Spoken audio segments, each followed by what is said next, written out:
একটা রুটম্যাপ যে অনুযায়ী জামিয়া এবং জশ্নে জুলুসের পরিচালিত নেতৃত্ব পরিষদ যেভাবে রুটম্যাপ করছে সেই রুটম্যাপ অনুযায়ী এই জশ্নে জুলুস আজকে পরিচালিত হচ্ছে এবং এই জশ্নে জুলুসের নেতৃত্ব দিচ্ছেন সুদূর পাকিস্তান থেকে আসা আল্লাহ রসুল হযরত আল্লামা সাবের শাহ রহমতুল্লাহ রায় এবং তার ভাই। আমরা এই মুহূর্তে আমাদের স্ক্রিনে দেখাচ্ছি সরাসরি আল্লামা সাবের শাহ এবং তার ভাইকে। আমরা এই জুলুসের মধ্যে দেখতে পাচ্ছেন লাখ লাখ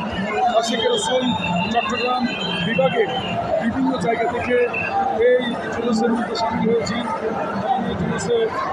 সামিল